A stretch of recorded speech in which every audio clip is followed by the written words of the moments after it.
नमस्कार साथियों, सर्वा क्लासेज में मैं ओपी शर्मा भूगोल व्याख्याता आपका हार्दिक स्वागत करता हूं। साथियों, हमेशा की भांति आज अपन क्लास शुरू करते हैं। कक्षा 12 का सिलेबस अपन ने शुरू कर रखा है।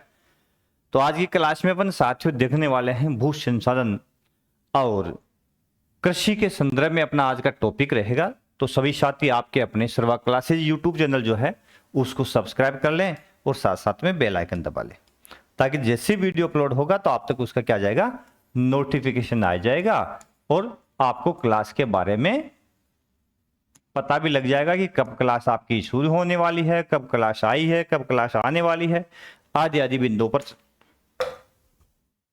के बारे में विस्तार से आपको जानकारी मिल जाएगी। तो जुड़े, अन्य साथियों को भी अपनी क्लास को शेयर करें। बहुत महत्वपूर्ण क्लास है कक्षा 12 के विद्यार्थियों के लिए। बोर्ड परीक्षा में पूरे में से पूरे अंक लाने का एक सुनहरा अवसर आपको मिशन जो अपने सर्वा क्लासेस के माध्यम से मिल रहा है।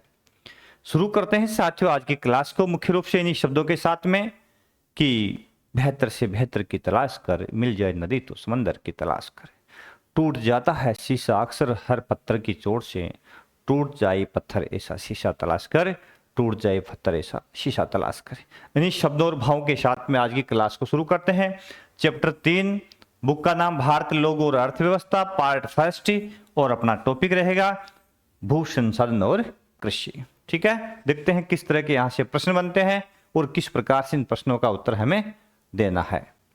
पहला प्रश्न यहां से बनता है कि भू उपयोग संबंधी अभिलेख कौन सा विभाग रखता है। तो भू अभिलेख संबंधी रिकॉर्ड कौन सा विभाग रखता है?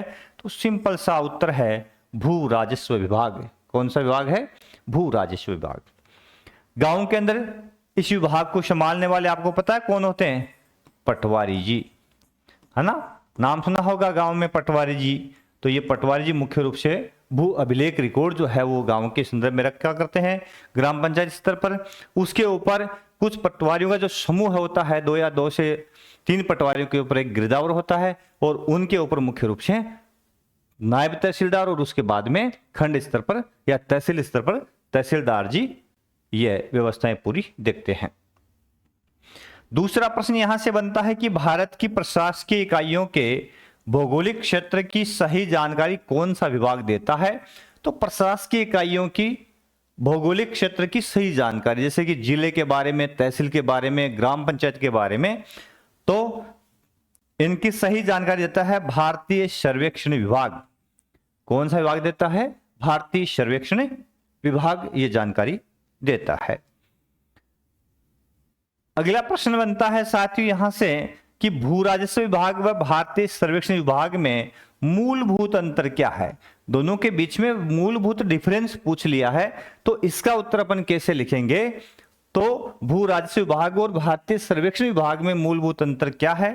तो भू राजस्व विभाग द्वारा प्रस्तुत क्षेत्रफल पत्रों के अनुसार रिपोर्टिंग क्षेत्र पर आधारित है, यानी क्षेत्रफल पत्रों के अनुसार रिपोर्टिंग क्षेत्र पर आधारित है, जो कि कम या अधिक हो सकता है, जो कि कम या अधिक हो सकता है। लेकिन जबकि कुल भौगोलिक क्षेत्र भारतीय सर्वेक्षण पर आधारित तथा यह स्थायी होता है। जैसे संपूर्ण देश के क्षेत्र का सर्वेक्षण यदि अपने को करना है और उसकी रिपोर्ट हमें लिखनी है, तो वो सर्वे जो मिलता है वो भारतीय सर्वेक्षण विभाग के द्वारा प्रोवाइड करवाया जाता है और ये स्थायी भी होता है। लेकिन भू राजस्व विभाग के जो पत्र होते हैं उनके अनुसार जो रिपोर्टिंग क्षेत्र जो होता है वो उसी के आधार पर ये पत्र तैयार करते हैं। इस पत्र का जो एरिया है कम या अधिक हो सकता है। अगला प्रश्न बनता है यहां से कि भू राजस्व अभिलेख द्वारा अपनाया गया भू उपयोग वर्गीकरण बताइए। अब भू राजस्व विभाग जो है वो किस प्रकार का वर्गीकरण अपनाता है साथियों? तो उसमें देखिए कम से कम यहां पे 9 प्रकार का वर्गीकरण अपनी बुक में दे रखा है। कितने प्रकार का? 9 प्रकार का वर्गीकरण। पहला बिंदु यहां पे है वनों पर आधारित क्षेत्र। ठीक है, यानी वे क्षेत्र वनों के जो अधीन है, मुख्य रूप से देश का कुल जो भूभाग है उसके कितने प्रतिशत भाग पर वन पाए जाते हैं। ये भी 2 टाइप के होते हैं साथियों। एक तो होता है वास्तविक वन क्षेत्र, एक होता है वन आवरण। ठीक है, तो वन क्षेत्र अलग चीज है और वास्तविक वन आवरण जो है वो अलग चीज होती है। वास्तविक होता है जितने क्षेत्र के ऊपर वास्तव में वन पाए जाते हैं, और वन क्षेत्र सामान्यतः होता है कि कितने क्षेत्र को भारतीय सरकार ने वन भूमि के अंतर्गत घोषित कर रखा है। ठीक है। दूसरा आता है बंजर व व्यर्थ भूमि। इस वर्ग में वो भूमि आती है, बंजर नाम ही बंजर आ गया और व्यर्थ का नाम आ गया, इसका मतलब है यह भूमि है जो अनुपयोगी है, जो कृषि कार्य के लिए उपयोगी नहीं है। ठीक है, तो इसको बंजर या व्यर्थ भूमि में शामिल किया जाता है। उसके बाद में आया है तीसरा बिंदु, गैर कृषि कार्यों में प्रयुक्त भूमि। अब गैर कृषि कार्यों में प्रयुक्त भूमि कौन सी होती है? जैसे कि गांव की बसावट, नगरों की बसावट, सड़कों के अधीन, रेलवे लाइनों के अधीन, सरकारी कार्यालयों के अधीन, ये सारी जो जमीनें होती है वो कृषि कार्य के अलावा जो भूमि का उपयोग होता है वो सभी इस श्रेणी में शामिल होती है। अगला बिंदु आता है चौथा, स्थायी चारागाह क्षेत्र। अब ये स्थायी चारागाह आप देखते हैं ग्राम पंचायतों के अधीन भी कुछ वो जगह खाली होती है जिसमें गांव के लोग अपने पशु चराते हैं, जिसके ऊपर अधिकार ग्राम पंचायत का हो सकता है या सरकार का हो सकता है ना। तो ये स्थायी चारागाह होते हैं, इनको साझा संपत्ति संसाधन भी कहा जाता है। तो यह क्षेत्र हो सकता है। इसके अलावा पांचवा बिंदु इसमें आता है विविध तरु फसलों के अधीन क्षेत्र। अब इसमें तरु फसलों के अधीन क्षेत्र यानी यहाँ पे फलों के बागान हो सकते हैं या कोई उपवन हो सकता है, ठीक है ना, या कोई बाग बगीचा हो सकता है, उसके अधीन क्षेत्र है, वो भी एक भूमि का उपयोग का प्रकार है। उसके बाद में अगला आता है कृषि योग्य व्यर्थ भूमि। अब शब्द आया है कृषि योग्य व्यर्थ, भूमि व्यर्थ है लेकिन कृषि योग्य है, इसका मतलब विभिन्न वैज्ञानिक तकनीकी अपना करके, है ना, इसको कृषि योग्य बनाया जा सकता है, लेकिन इसका उपयोग वर्तमान में नहीं हो रहा है। ठीक है। अगला प्रकार आता है इसमें वर्तमान प्रतिभूमि। अब प्रतिभूमि किसे कहते हैं? वह भूमि जो एक कृषि वर्ष में खाली छोड़ी जाती है, जिस पर वर्तमान में फसल नहीं बोई गई है, ऐसी भूमि को प्रतिभूमि कहते हैं, पड़त कहते हैं। और ऐसी भूमि प्रति क्यों छोड़ जाती है? ताकि मिट्टी में स्वतः उर्वरकता, प्राकृतिक उपजाऊपन जो है प्राप्त करने की जो कैपेसिटी होती है ना, उसके लिए, ताकि मिट्टी पुनः उपजाऊ हो जाए। ठीक है। तो वर्तमान प्रतिभूमि का मतलब हुआ एक कृषि वर्ष में खाली छोड़ी गई जमीन जो वास्तव में प्रति छोड़ रखी है ना, वो भूमि वर्तमान प्रतिभूमि में शामिल होती है। एक आता है पुरातन प्रतिभूमि। पुरातन प्रतिभूमि का मतलब है 2 से लेकर के 5 वर्ष तक खाली पड़ी जमीन जिसके ऊपर खेती नहीं की गई है, उसको पुरातन प्रतिभूमि में शामिल किया जाता है। ठीक है। और 5 वर्ष से अधिक समय तक यदि खाली रह गई जमीन तो उसको बंजर या व्यर्थ भूमि में शामिल कर लिया जाता है। उसके बाद में आ गया 9वां बिंदु, निवल बोया गया क्षेत्र। निवल बोया गया क्षेत्र का मतलब होता है एक कृषि वर्ष में शुद्ध बोया गया क्षेत्र, यानी जितने क्षेत्र पर वास्तव में फसल बोई जाती है, और एक बार एक खेत यदि जोत लिया है उसको एक बार ही काउंट करते हैं। ठीक है। तो एक कृषि वर्ष में यानी एक वर्ष में मुख्य रूप से शुद्ध बोया गया क्षेत्र किसमें आता है? निवल बोए गए क्षेत्र में शामिल होता है। एक यहाँ शब्द आता है साथ में निवल के साथ में, सकल बोया गया क्षेत्र। तो सकल में कौन सा बिंदु आता है? सकल बोए गए क्षेत्र में वास्तविक बोया गया क्षेत्र, और कई ऐसे क्षेत्र होते हैं, खेत होते हैं जिसमें एक वर्ष में 2 से 3 फसलें प्राप्त कर ली जाती है। जैसे दक्षिण के अंदर अपन जाते हैं तो चावल की एक वर्ष में 3 किस्में प्राप्त कर ली जाती है। तो एक खेत जितनी बार जोत लिया जाता है उतनी बार ही ये काउंट होता है, उसको बोलते हैं सकल बोया गया क्षेत्र। और निवल एक बार बोया गया क्षेत्र एक कृषि वर्ष में, उसको शुद्ध बोया गया क्षेत्र या निवल बोया गया क्षेत्र के नाम से पुकारते हैं। तो ये 9 प्रकार मिलते हैं भू राजस्व अभिलेख द्वारा, भू उपयोग के 9 प्रकार अपनी बुक में दे रखे हैं। ठीक है। आगे देखो, अगला प्रश्न नंबर 5 क्या कहता है? गैर कृषि कार्य में प्रयुक्त भूमि में कौन से संवर्ग शामिल है? अब शब्द है गैर कृषि कार्य में प्रयुक्त भूमि। अब गैर कृषि कार्य में कौन से संवर्ग, अभी बताया था मैंने कि इस संवर्ग में मानव बस्तियां, जहां पर मनुष्य रहता है, अपने आवास अधिवास बनाता है, वो क्षेत्र है। अवसंरचना में क्या शामिल है? सड़क है, नहर है, रेलवे लाइन है, ठीक है, ये शामिल होता है। उद्योग, जो कल कारखाने लगाए जाते हैं, दुकान आदि शामिल होते हैं, ठीक है। किसमें? गैर कृषि कार्य प्रयुक्त भूमि में। दूसरा अगला प्रश्न आता है, प्रश्न संख्या 6 जो अपने बनाया हुआ है, स्थायी चारागाह के अंतर्गत कौन सा क्षेत्र शामिल होता है? अब स्थायी चारागाह है, बता दिए, गांव के अंदर वो चारागाह भूमि जिसके ऊपर ग्राम पंचायत या सरकार का नियंत्रण होता है मुख्य रूप से। तो स्थायी चारागाह में ग्राम पंचायत वह सरकार के स्वामित्व वाली जमीन होती है, जिसे साझा संपत्ति भी कहा जाता है। अब साझा संपत्ति क्यों कहते हैं पता आपको? क्योंकि इस पर समाज के सभी लोगों का अधिकार होता है, यानी जो ग्राम पंचायत के जितने भी लोग हैं, कोई भी व्यक्ति आकर के यहाँ पे पशु चरा सकता है, कोई भी व्यक्ति यहाँ से, महिलाएं क्या करते हैं, जलावन की लकड़ी, वो आदिम क्षेत्र मुख्य रूप से जो है जहाँ पे आर्थिक स्थिति कमजोर होती है जिन प्रदेशों की, वहां पर ये जो कृषि विहीन क्षेत्र है, सॉरी कृषि विहीन जो किसान है जिनके पास में खेती नहीं है, वो लोग ऐसी साझा संपत्तियों पर डिपेंड होते हैं, वहाँ पशु चराई करते हैं, वहां से जलावन की लकड़ियां इकट्ठी करते हैं, है ना, आदि करके अपना जीवन यापन करते हैं। तो ऐसी जो जमीन होती है, जो स्थायी चारागाह होते हैं, उसको साझा संपत्ति संसाधन भी कहा जाता है। इस पर अधिकार ग्राम पंचायत का या फिर सरकार का होता है, ठीक है। अगला प्रश्न क्या बनता है कि कृषि योग्य व्यर्थ भूमि किसे कहते हैं? अब कृषि योग्य व्यर्थ भूमि क्या लिखा है? कृषि योग्य व्यर्थ भूमि, तो कृषि योग्य है लेकिन ये व्यर्थ पड़ी है, इसका उपयोग नहीं हो रहा है, यानी प्रश्न से ही जो शब्द है वहीं से उत्तर निकल जाता है साथियों। तो इसमें क्या लिखेंगे? वह भूमि जो पिछले 5 वर्ष या अधिक समय से प्रति या कृषि रहित है, पिछले 5 वर्ष से, 2 से 5, यदि 1 वर्ष यदि प्रति खाली छोड़ी गई है तो वर्तमान प्रतिभूमि, 2 से 5 वर्ष है तो पुरातन प्रतिभूमि, है ना। लेकिन ये 5 वर्ष से अधिक समय तक यदि खाली छोड़ दी है तो कौन सी है? कृषि योग्य व्यर्थ भूमि। परंतु इसे कृषि तकनीकी अपनाकर कृषि योग्य बनाया जा सकता है, उसको कृषि योग्य व्यर्थ भूमि में शामिल किया जाता है, ठीक है। अगला प्रश्न क्या बनता है यहां से कि वर्तमान प्रतिभूमि किसे कहते हैं? वर्तमान प्रतिभूमि, तो क्या लिखा? वह भूमि का वह प्रकार जो एक कृषि वर्ष में कृषि रहित छोड़ा जाता है, खाली छोड़ा जाता है, ताकि उसमें प्राकृतिक उपजाऊपन पुनः लौट आए।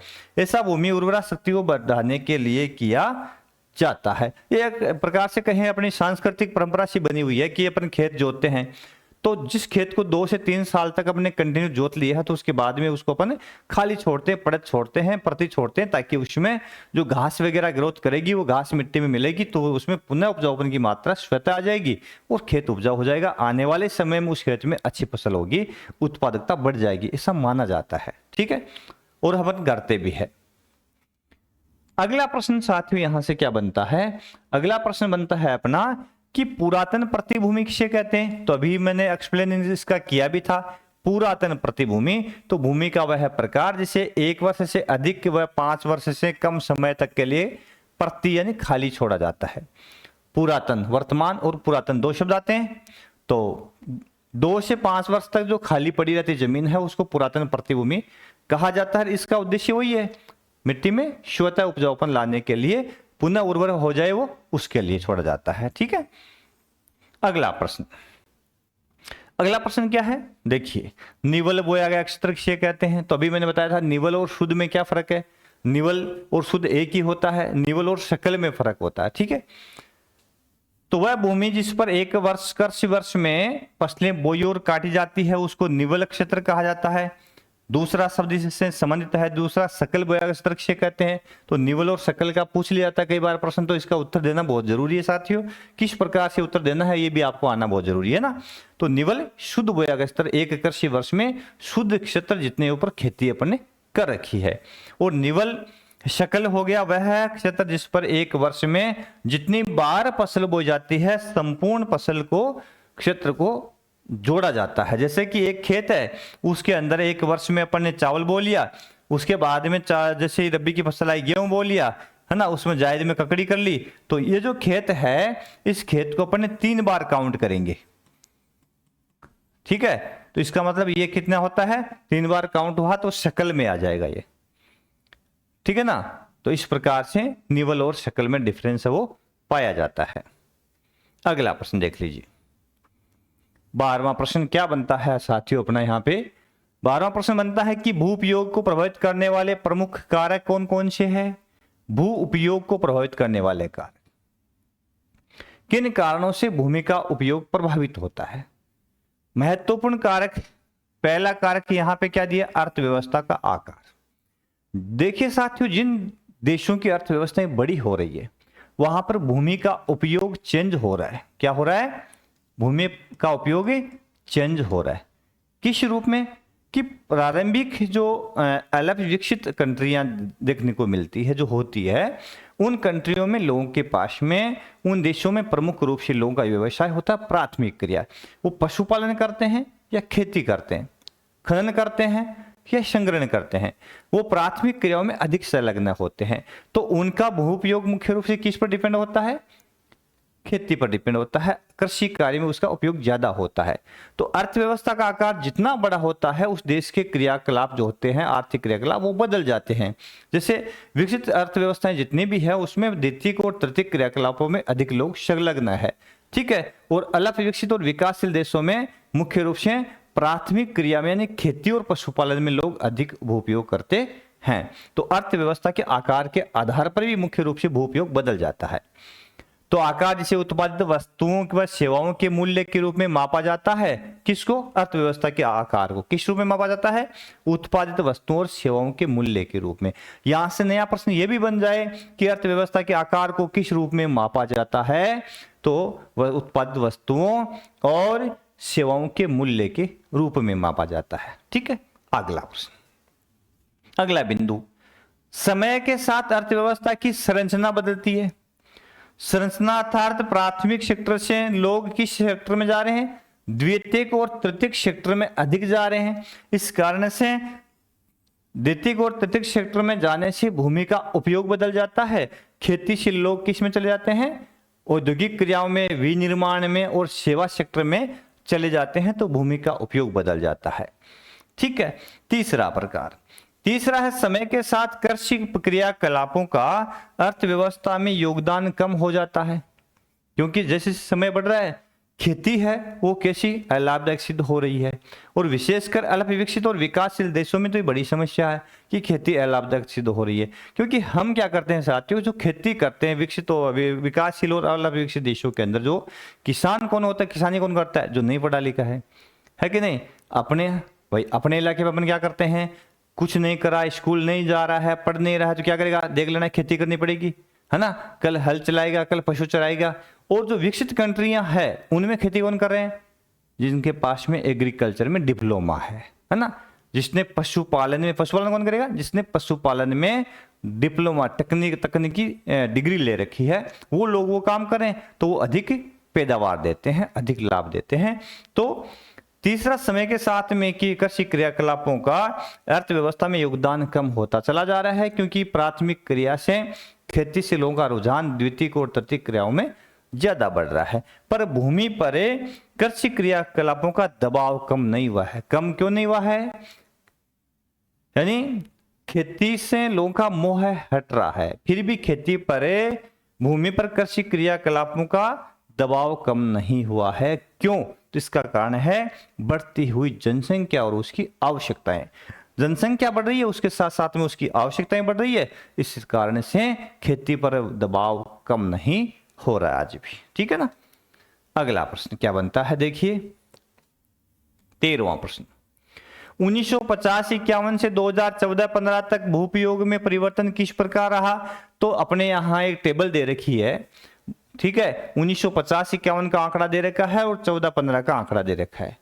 भूपयोग के जो 9 संवर्ग अपने समक्ष आए थे अभी, उन संवर्गों में किस में बढ़ोतरी हुई है और किस में कमी हुई है, ये उसमें दिखाया गया है। तो अपन देखते हैं यहाँ पे क्या चेंज आया है 1950-51 से 14-15 के बीच में।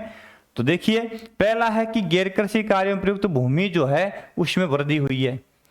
गैर कृषि कार्यों में प्रयुक्त भूमि कौन सी थी? जो जहां पर अधिवास बने हुए थे, मानव बस्तियां है, नगर है, सड़क है, नहर है, ठीक है, रेलवे लाइन बिछी हुई है, सरकारी कारखाने हैं, उद्योगों की अवस्थापना है, वो सब जो कार्य क्रियाओं में जो भूमि का उपयोग है वो बढ़ रहा है, ठीक है ना। उसके अंदर भूमि का उपयोग बढ़ा है।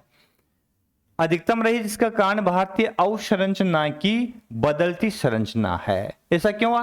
क्योंकि जनसंख्या बढ़ रही है साथ साथ में, और लोग जो है देश की अर्थव्यवस्था उसकी अवसंरचना चेंज हो रही है, यानी प्राथमिक क्रिया से लोग हट करके द्वितीयक और तृतीयक क्रियाकलाप की ओर आगे बढ़ रहे हैं। एक ये कारण है इसका। दूसरा है वन क्षेत्र में वृद्धि हुई है। सरकार ने कितने प्रतिशत भाग पर वन होने अनिवार्य कर दिए? 33% भाग पर। लेकिन वर्तमान के अंदर जो वन रिपोर्ट आई है 2019 की, उसमें कितने परसेंट भाग पर वन है? 23.2% भाग पर वन है भारत के अंदर।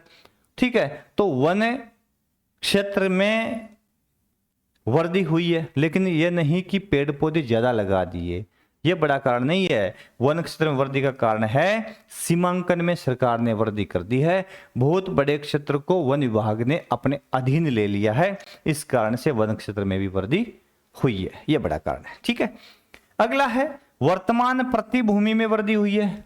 वर्तमान प्रतिभूमि, एक कृषि वर्ष में खाली छोड़ी गई जमीन को वर्तमान प्रतिभूमि कहते हैं, उसमें वृद्धि हुई है।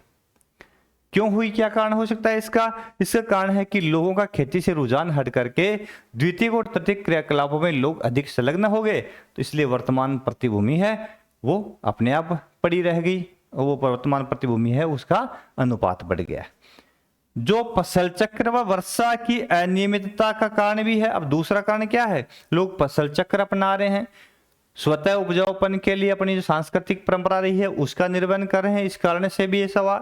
और वर्षा की अनियमितता, पर्याप्त वर्षा नहीं हो पाती, तो किसान सोचता है कि अब की बार तो बारिश से है जो मौसम कमजोर रहा है, मानसून कमजोर है, तो क्यों ना अपन इस साल जो है जो खेत है उसको खाली छोड़ दे, ताकि वो फालतू में अपने वहां पे खर्चा भी न लगे और वो लाभदायक सिद्ध भी नहीं हो। तो ये भी एक इसका कारण रहा है। अगला बिंदु आता है इसमें कि निवल बोए गए क्षेत्र में वृद्धि हुई है। शुद्ध बोया गया क्षेत्र है वो बढ़ा है। अब शुद्ध बोया गया क्षेत्र क्यों बढ़ा? क्योंकि भाई देखो, लोगों को बढ़ती जनसंख्या के साथ में उनकी आवश्यकताएं बढ़ी है। दूसरा, इस बढ़ती अर्थव्यवस्था में लोग ये चाहते हैं कि तकनीकी बेस पे कृषि के अंदर चेंजेस ला करके अधिक से अधिक उत्पादन प्राप्त करें अपन लोग, है ना। तो हर कोई चाहता है ना मैं करोड़पति बनूं, तो इस कारण से वो लोग क्या चाहते हैं, निवल बोए गए क्षेत्र में कमी आई है। और जनसंख्या की जैसे रिक्वायरमेंट बढ़ी, जनसंख्या का आकार बढ़ा है, उसके साथ में वो भूमि जो 5 वर्ष से अधिक समय तक व्यर्थ पड़ी थी, कृषि योग्य थी, उसका कन्वर्जन कर लिया किसमें? खेतों के अंदर। ठीक है, और इसके अलावा जो बंजर भूमि थी उसका भी धीरे धीरे उपयोग करना शुरू कर दिया। इस कारण से किसमें? निवल बोए गए क्षेत्र में क्या हो गई? बढ़ोतरी। क्यों हुई? देखो, कृषि योग्य व्यर्थ भूमि जो है उसका उपयोग शुरू कर दिया अपने, इसके कारण से निवल बोए गए क्षेत्र है उसमें वृद्धि हो गई। तो यहां से प्रश्न पूछ सकते हैं कि किस में जो कमी हुई है क्यों हुई है, और किसी मद में यदि बढ़ोतरी हुई है तो वो क्यों हुई है। अगला देख लो। अरे प्रश्न नंबर 14, विगत वर्षों में किन 4 भू उपयोग के संवर्ग है उसमें गिरावट दर्ज की गई? तो 4 संवर्ग जिनमें गिरावट दर्ज की गई वो कौन से है? तो वो 4 संवर्ग है। एक तो बंजर भूमि। अब बंजर भूमि में गिरावट क्यों हुई है? तो बंजर भूमि का उपयोग किस में हो गया? कल कारखानों की स्थापना में हो गया होगा, इसका लोगों की बसावट के लिए हो गया होगा, शहर और नगर बसावट में हो गया होगा, इस भूमि को वनों के अधीन ले लिया होगा, इस कारण से इसमें कमी आई है। ठीक है, व्यर्थ व कृषि योग्य व्यर्थ भूमि में कमी आई है। क्यों? क्योंकि ये कृषि योग्य व्यर्थ भूमि थी तो शुद्ध बोया गया जो निवल बोया गया क्षेत्र है उसके अनुपात में बढ़ोतरी हुई है। तो जमीन कहां से ली? जमीन थोड़ी ना बढ़ रही है, भारत के पास में जितना भू क्षेत्र है उतना ही है। तो कृषि योग्य जो व्यर्थ भूमि है उसका रूपांतरण कर लिया किसमें? कृषि भूमि में। तो उसको शुद्ध बोए गए क्षेत्र है उसमें उसके अनुपात में वृद्धि हो गई, तो व्यर्थ और कृषि योग्य जो व्यर्थ भूमि थी उसमें कमी हो गई। समझ गए? चरागाहों और तरु फसलों के अंतर्गत जो क्षेत्र उसमें कमी हुई है। तो चरागाह क्यों घटे? क्योंकि गांव में बढ़ती आबादी के कारण काफी ऐसे लोग हैं जो भूमि विहीन है, जो घर विहीन है, जिनके पास में आवास भी नहीं है। तो उस पंचायतों के पास में ये पावर होता है कि जो पंचायत के अधीन जमीन गांव में होती है, जो साझा संपत्ति होती है, जो खाली पड़ी जमीन होती है, जो तल या तालाब होते हैं, उस जमीन का हिस्सा उसमें प्लॉटिंग करके ऐसे जो बेघर लोग हैं उसको वो घर दे सकते हैं, वहां से जमीन दे सकते हैं, उनके नाम पे पट्टा पंचायत जारी कर सकती है। तो ऐसी जमीनों का उपयोग हो गया, है ना। इस कारण से चरागाहों और तरु फसलों के अंदर जो क्षेत्र था उसमें कमी आ गई। अगला है प्रतिभूमि, इसमें भी कमी आई है। प्रतिभूमि में कमी क्यों आ गई? क्योंकि प्रतिभूमि जो है उसका उपयोग किस में करने लगे? बढ़ती आवश्यकता के साथ खेतों में करने लगे, या फिर उसका उद्योगों में उपयोग हो गया, या फिर उसका उपयोग किस में हो गया? गैर कृषि कार्यों में प्रयुक्त भूमि में उसका उपयोग हो गया। इसके कारण से जो प्रतिभूमि है या निवल बोया स्तर है उसमें वृद्धि हो गई, क्योंकि निवल तो बढ़ा है ना, इस कारण से प्रतिभूमि है उसमें क्या आ गई? कमी आ गई। तो ये 4 संवर्ग जो है इनमें कमी आई है। तो क्यों आई है इसका कारण भी आपको पता होना बहुत ही जरूरी है, तभी अपन सही लिख पाएंगे साथियों, वरना सही नहीं लिख पाएंगे। अगला प्रश्न देखो क्या बनता है यहाँ पे। अगला प्रश्न बनता है साझा संपत्ति संसाधन किसे कहते हैं? तो अभी मैंने बताया था ग्राम पंचायत और सरकार के अधीन गांव के अंदर जो वह जमीन जो मुख्य रूप से पंचायत और सरकार के अधीन होती है, जिस पर समाज के सभी वर्गों का समान रूप से अधिकार होता है, ऐसी जमीनें होती है। उसमें भूमिहीन किसान और जो भूमिहीन किसान जो होते हैं वो पशु चराई के लिए उसका उपयोग करते हैं। इसके अलावा वहाँ पे ऐसे लोग जो गरीब तबके के लोग होते हैं, जिनके पास में यूँ कहें तो जमीन का टुकड़ा नहीं होता है, तो वो जलावन की लकड़ियां वगैरह है वो उसका संग्रहण भी वहां से करते हैं और अपनी आजीविका का निर्वहन करते हैं। ठीक है, तो इनका उपयोग किस लिए करते हैं? इस संपत्ति का वह भूमि किसे कहते हैं? तो वह भूमि का प्रकार, इसमें इस प्रकार से अपन लाइन लिख देंगे, वह भूमि का प्रकार जिसका स्वामित्व ग्राम पंचायत या सरकार के नियंत्रण में हो साझा संपत्ति संसाधन कहलाता है। इसका उपयोग पशुओं के चारा के लिए, घरेलू उपयोग हेतु ईंधन के रूप में लकड़ी वह साथ ही अन्य वन उत्पाद जैसे फल इकट्ठा करती है महिलाएं, रेसे गिरी औषधीय पादप उपलब्ध कराती है। ठीक है, ऐसे साझा संपत्ति संसाधनों से ये चीजें भी लोग इकट्ठा करते हैं और अपनी आजीविका का निर्वाह करते हैं। इन्हें सामुदायिक प्राकृतिक संसाधन भी कहा जाता है। साझा संपत्ति संसाधनों को और किस नाम से पुकारते हैं? तो सामुदायिक प्राकृतिक संसाधन भी इनको कहा जाता है। क्यों? क्योंकि ये प्राकृतिक संसाधन है किसके लिए? संपूर्ण समुदाय के लिए, इसलिए इनको सामुदायिक प्राकृतिक संसाधन भी कह सकते हैं।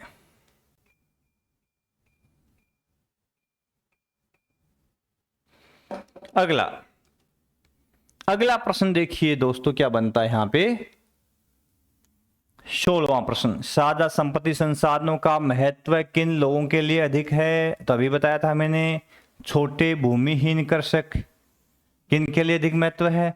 छोटे ग्रामीण क्षेत्रों में छोटे भूमिहीन कृषक, जिनके पास में भूमि का टुकड़ा बहुत छोटा या भूमिहीन है, भूमि है ही नहीं उनके पास में।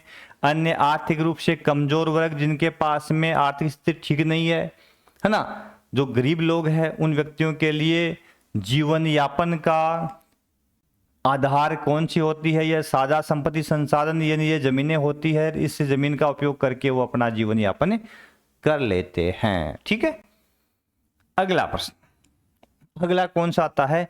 भूमि के स्वामित्व के आधार पर भूमि को कितने भागों में बांटा गया है? तो स्वामित्व के आधार पर इसके 2 भाग है। कौन कौन से? एक तो साझा संपत्ति संसाधन जिस पर समाज के सभी वर्गों का अधिकार होता है। एक निजी भूमि जिस पर किसी व्यक्ति विशेष का स्वयं का अधिकार होता है। तो निजी भूमि किसी व्यक्ति विशेष की स्वयं की होती है, और साझा संपत्ति संसाधन सामुदायिक संसाधन होते हैं जिसके ऊपर समाज के सभी वर्गों का समान रूप से अधिकार होता है ना। अगला प्रश्न आता है कि भूमि बचत प्रौद्योगिकी के कितने प्रकार होते हैं? भूमि बचत प्रौद्योगिकी, अब भूमि बचत प्रौद्योगिकी कितने प्रकार होते हैं? तो 2 प्रकार। कितने होते हैं? 2 प्रकार। पहला है वह है जो प्रति इकाई भूमि में फसल विशेष की उत्पादकता बढ़ाए, और दूसरा वह है जो एक कृषि वर्ष में गहन भूपयोग से सभी फसलों का उत्पादन बढ़ाए। अब इसमें क्या समझे? भूमि बचत प्रौद्योगिकी क्या हो गई? यानी भूमि का गहन उपयोग। सामान्य शब्दों में यदि इस लाइन को यूं समझे तो अपन क्या लिख देंगे? गहन उपयोग। जो भी जमीन है उसका गहन उपयोग करेंगे, तो उसमें वैज्ञानिक तरीके से खेती करेंगे, एक फसल विशेष के उन्नत बीज काम में लेंगे, खेती में यंत्रीकरण का उपयोग करेंगे, और वैज्ञानिक तरीके से खेती करते हुए उस फसल की उत्पादकता बढ़ा लेंगे, है ना। दूसरा तरीका इसमें क्या है कि एक कृषि वर्ष में गहन भूपयोग करते सभी फसलों का उत्पादन बढ़ा लेंगे। समझ गए? या तो एक फसल का उत्पादन बढ़ा लेंगे या फिर गहन भूपयोग करते हुए सभी फसलों का उत्पादन बढ़ा लेंगे। ठीक है। दूसरी तकनीकी में कुल उत्पादन के साथ श्रमिकों की मांग भी बढ़ती है, क्योंकि विभिन्न फसलें बोएंगे, भूमि का गहन उपयोग करेंगे, तकनीकी यूज करेंगे, तो श्रमिकों की मांग भी बढ़ेगी। और श्रमिकों की मांग बढ़ेगी, इसका मतलब भारत कृषि प्रधान अर्थव्यवस्था वाला देश है, यहाँ श्रम बहुलता है। इस कारण से श्रम बहुलता है तो बेरोजगारी भी बड़ी है, समस्या है यहाँ पे। तो इस तकनीकी से बेरोजगारी को भी दूर किया जा सकता है, क्योंकि श्रम प्रधान देश है जहाँ इसकी अधिक आवश्यकता है। किसकी? दूसरी तकनीकी की आवश्यकता है कि खेती में क्या करेंगे? गहन कृषि करेंगे, सभी फसल जो है, विभिन्न फसल उनकी उत्पादकता बढ़ाएंगे और अधिक श्रमिकों को काम मिलेगा, बेकारी भी दूर हो जाएगी। तो दो उपयोग है इसके। ठीक है। प्रति इकाई भूमि फसल विशेष का उत्पन्न बढ़ाना और गहन उपयोग भूमि का करते हुए अनेक जो फसलें बोएंगे उन सभी फसलों को की उत्पादकता है उसको बढ़ाना। ठीक है। यह है भूमि बचत प्रौद्योगिकी। ऐसी तकनीकी अपनाए ताकि भूमि जो है उससे अधिक उत्पादन मिल सके। लो भाई दोस्तों, अगला प्रश्न आ गया आपके समक्ष। फसल गहनता ज्ञात करने का सूत्र बताओ। फसल गहनता ज्ञात करने का सूत्र है सकल बोया गया क्षेत्र बटा निवल बोया गया क्षेत्र गुणा 100। यानी कुल जो बोया गया क्षेत्र है उसमें निवल का भाग लगा देंगे। क्यों? क्योंकि कोई भी जो बढ़ोतरी होती है वो थोड़े में होती है। ऑलरेडी कोई बढ़ी हुई चीज है उसमें बढ़ोतरी नहीं होती। तो निवल होता है एक कृषि वर्ष में शुद्ध बोया गया क्षेत्र है।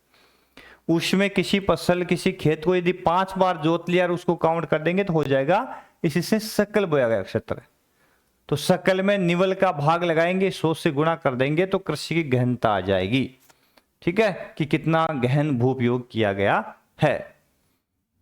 अगला प्रश्न है 20वां, भारत की प्रमुख फसल ऋतुएं कितनी है? भारत में प्रमुख फसल ऋतुएं कितनी है? तो साथियों अपने यहाँ पे 3 फसल ऋतुएं आती है, लेकिन एक लाइन यहाँ पे लिखी है उत्तरी व मध्य भारत में। इसका मतलब दक्षिणी भारत नहीं लिखा, क्योंकि दक्षिणी भारत में कोई 3 फसल ऋतुएं नहीं होती। प्रायद्वीपीय भारत जो मुख्य रूप से पाया जाता है, इस भारत में फसल ऋतु एक ही होती है, क्योंकि वर्ष पर्यंत यहाँ का तापमान है उसमें ज्यादा उतार चढ़ाव नहीं आता है ना, क्योंकि यहाँ शीतकाल का भाव होता है दक्षिणी भारत के अंदर, इसलिए फसल ऋतु भी एक ही पाई जाती है। उत्तर और मध्य भारत में 3 फसल ऋतुएं देखने को मिलती है। एक तो आती है खरीफ की फसल। खरीफ की ऋतु कब आती है? वर्षा काल मानसून काल में इसमें फसलें अपन बोते हैं जून जुलाई के अंदर, और अक्टूबर सितंबर अक्टूबर में फसलें जो होती है, अभी अक्टूबर का महीना चल रहा है, फसलें अपन काटने लग गई तो अक्टूबर के आसपास में फसलें काट ली जाती है। एक आती है रबी, इसके अंदर ये इसको शीतकाल में बोए जाने वाली फसलें होती है मुख्य रूप से, और कब बोते हैं? अक्टूबर नवंबर में बो देंगे, नवंबर के आसपास में, और जनवरी फरवरी मार्च, यानी मार्च मध्य मार्च तक आते आते इन फसलों को अपने काट लेंगे।